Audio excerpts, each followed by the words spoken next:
We have a lot more NHL news to talk about today, including some more significant news from the waiver wire involving Matt Murray as well as Sharks forward Evander Kane. If Kane clears waivers, could he be traded to his hometown Vancouver Canucks? We also have the latest trade talk around Dallas Stars defenseman John Klingberg. We have a potential suspension coming for Brendan Lemieux. A record has been set by an Oilers defenseman. All that and more coming up next.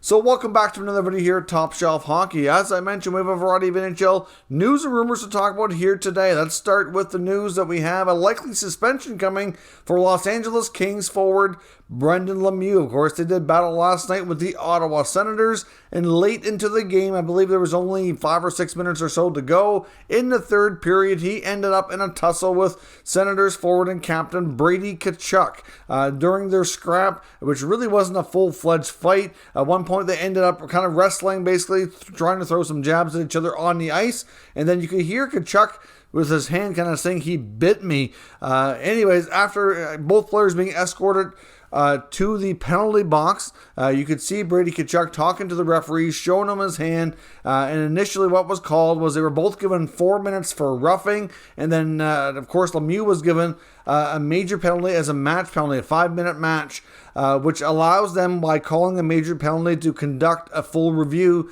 in case they want to decide that the major was not justified. So of course they went back, watched the video replay.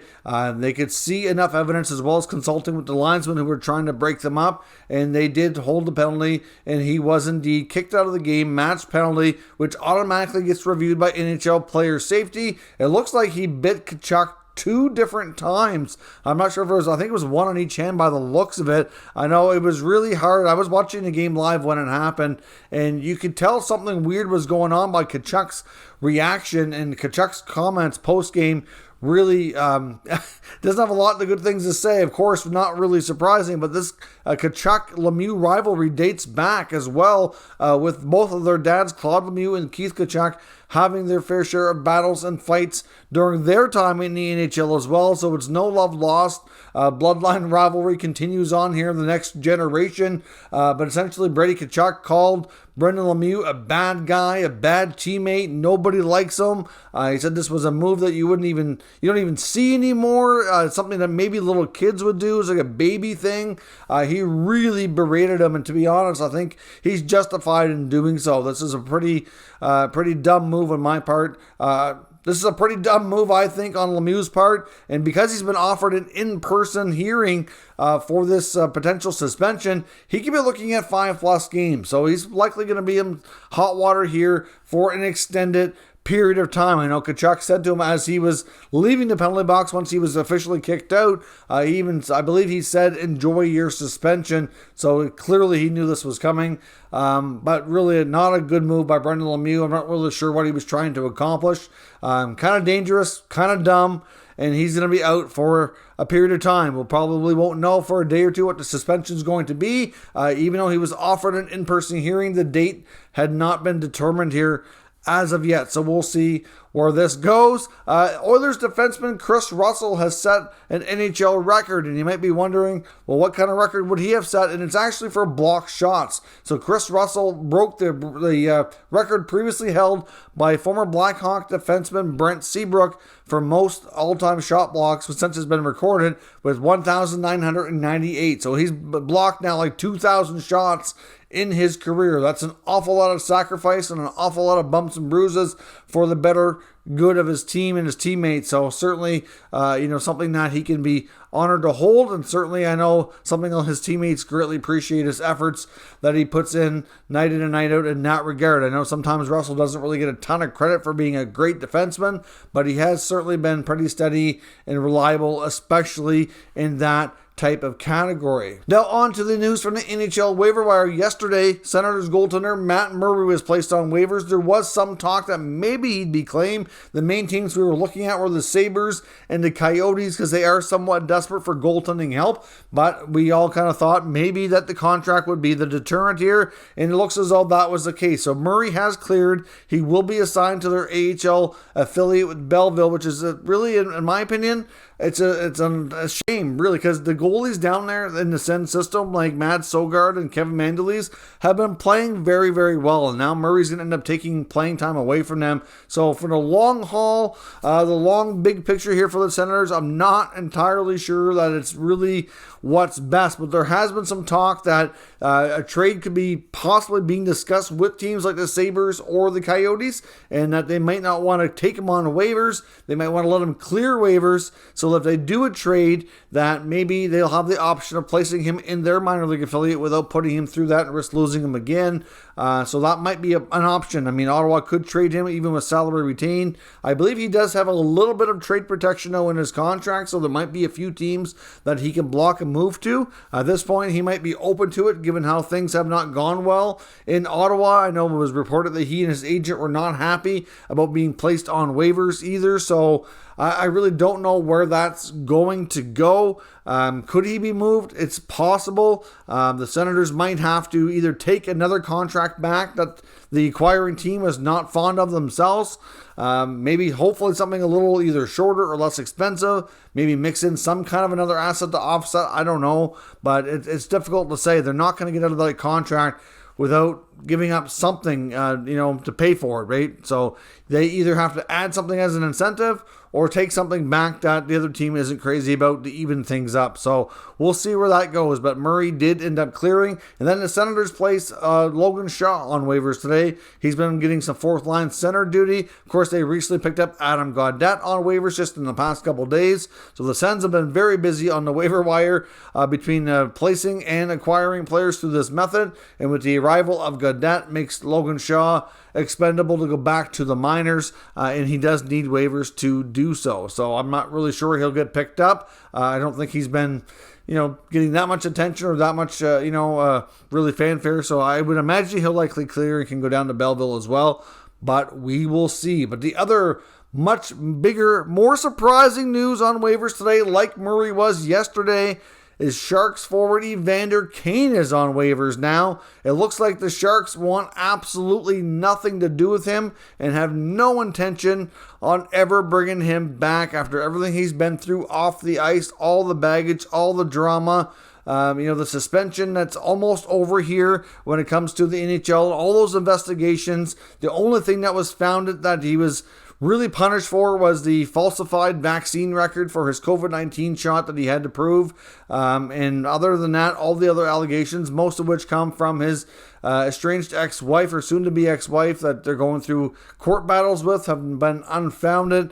The NHL has not been able to prove any of it to justify punishing him any further. Evander Kane has also changed agents. He's now under Dan Milstein of Gold Star. So that's a change. Milstein's put out on Twitter earlier today that with Kane going on waivers, if he clears, he will gladly report to the San Jose Barracuda, their AHL affiliate, and play in the American Hockey League. He won't really, fuss about it. But I mean, if he didn't report to the American Hockey League, then the Sharks would have the option to suspend him without pay. So that would be the only way they'd get away without fulfilling their end of the contract. But if the Sharks don't get that and Kane reports, then they got to pay him. So they'll get a minimal amount of cap relief for having a contract buried in the minors.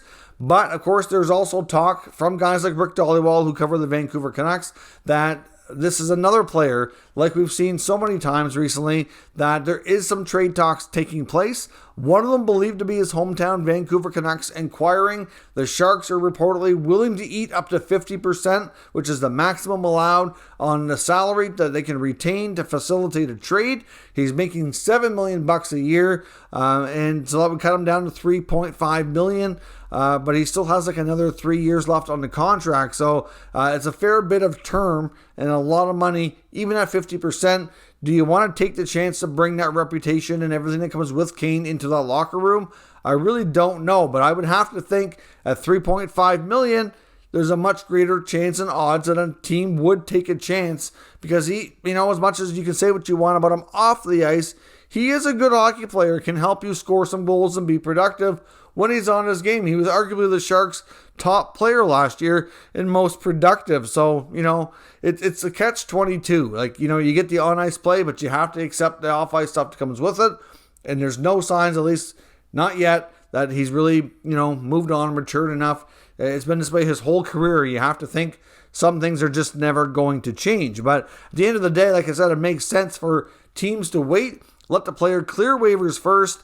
That way they can assign them to their minor hockey league affiliate if they make the trade and kind of go from there. But for Vancouver, if they were really going to consider bringing in Kane, that's still $3.5 million of cap space that they'd have to find. I would suspect that the Sharks wouldn't be asking for a whole lot in return. I don't know exactly what they would take, but the Canucks would have to trade something out. There's been a lot of talk around Vancouver with Miller and Besser and Horvat's names all being, rampant through the rumor mill in the past week. The Canucks have yet to do anything. We saw Montreal clean house today, which was certainly surprising before Vancouver. I mean, a lot of us thought something would happen in Canucks land much sooner than Montreal, but it's not happened that way at all. So you have to think with everything going on in Vancouver that I don't know here what's going to go down. Is this trade actually going to take place? But I don't know what Jim Benning's status is either. There's a lot of people saying that there's not getting responses from him on emails and calls and stuff like that. So is the ownership letting him do these kinds of deals? What is the status of Benning and the Canucks? Will Kane end up there? I have to think that it's probably, low chance, but you just never know. I mean, clearly the Sharks want no part of him. Head coach Bob Bugner was asked about a potential return for Kane down the road, even if he does report to the Barracuda, and he said that he has no reason to think that reunion is going to be happening anytime soon. So that tells me that the Sharks are not going to be welcoming back Kane. Either he goes to the minors and he stays there, or eventually gets bought out, or he's traded or something, but he won't be returning to the Sharks at the NHL level. Now, the other trade talk I want to talk about tonight is John Klingberg in Dallas. Now, last night on Hockey Night in Canada's on the 32 Thoughts segment, they talked about the pending UFA defenseman with the Dallas Stars and mentioned that one of the other teams, one of the top teams in the NHL in the Eastern Conference, apparently has inquired on his availability, and that's the Carolina Hurricanes. Now, Klingberg right now, like I said, is looking for a contract extension with Dallas. We can't completely rule out the possibility that he will re-sign, but I said before, when they signed Ryan Suter in the offseason and gave Heiskanen his massive contract extension, I think that pretty much sealed it, at least more than likely, for the likelihood of Klingberg making that return. It's believed he's looking for a 7 to 8 year deal, around that $8 million or better per year, like around $65 million. And that's a lot of money to add to an already expensive blue line on a team that might not even be a playoff team this year. I know Jim Nill and the Stars have a lot to figure out. There's still lots of season left, so I don't certainly see a case where they're going to rush into this decision. But the fact that there's been not much, being reported on negotiations, and we're getting, later into the year, I have to think that, the odds of him being traded are going to grow as each week and month goes by. So not a given by any means, but certainly very interesting to hear that the Carolina Hurricanes are the team that's making the inquiry. They're already one of the league's strongest teams with a really solid D-core. Can you imagine adding John Klingberg? I'm not sure exactly what they'd have to give up. Clearly money would have to go out to make it work.